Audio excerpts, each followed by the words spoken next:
cruel blow, yet her cousin seemed determined to forge ahead on this dubious path in life.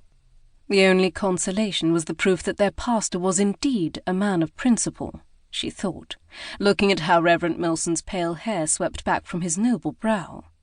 He knew a sinner when he saw one, and he did not flinch from his duty. Fortified by this thought, Lizzie reached for her water-glass and took another refreshing sip. It was overcrowded tonight in the Andersons' dining room, and she was starting to feel a little hot in the face. "Lizzie, my dear," Mrs. Hedgecombe addressed her with a kindly smile, "I wanted to thank you for that pretty shawl pattern you dropped by yesterday. Why, it's just the thing for my niece Hilda's new baby." Lizzie leant forward. "I'm so glad, Mrs. Hedgecombe," she replied. "I've made it several times, and it always turns out very nicely indeed." She turned and apologized to old Mr. Scott, who she had inadvertently jostled. There were so many extra seats crowded around the dining table tonight, it made it hard to avoid scraping elbows. "Not at all, my dear," he assured her, patting her arm. "Don't give it another thought."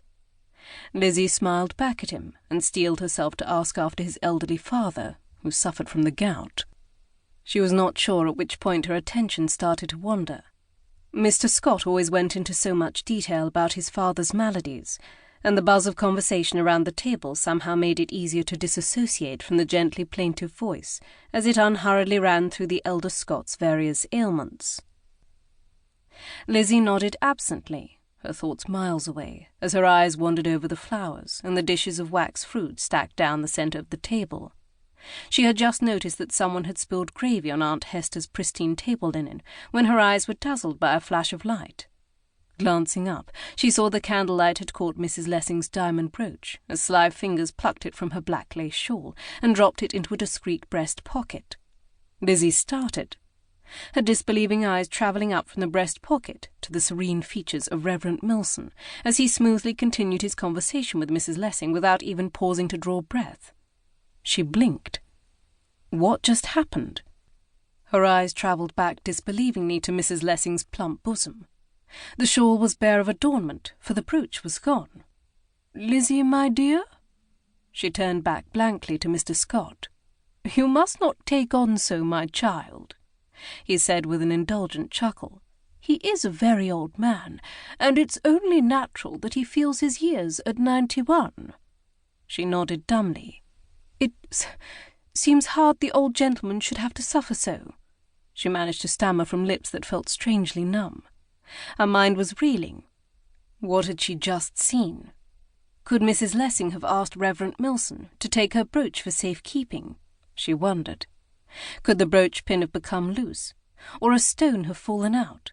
Madly, she scrabbled for a reasonable excuse for the vicar to have legitimately removed the brooch. But all the while, in the back of her mind, she kept remembering how his lips had flowed with speech, while his fingers surreptitiously removed and pocketed the brooch. Lizzie's spirits plummeted. A horrible, cold voice told her it was undoubtedly theft. But it could not be. She argued with herself all through the next course, as her hands turned clammy, and she felt herself starting to perspire.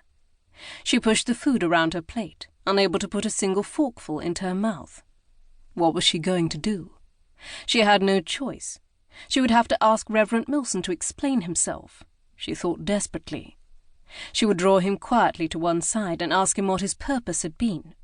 There must be some reason she was not aware of, some motivating factor that would become clear to her with time.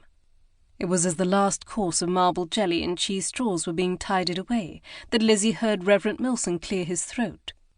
"But my dear Mrs. Lessing," he said in an upraised voice, "where is your brooch? I could have sworn you had it on before supper." Lizzie caught her breath in her throat as all eyes turned toward Mrs. Lessing.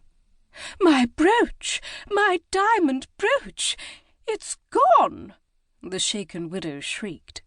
There was the sound of chairs being hurriedly dragged back as people inspected the floor and immediate area for the missing jewel.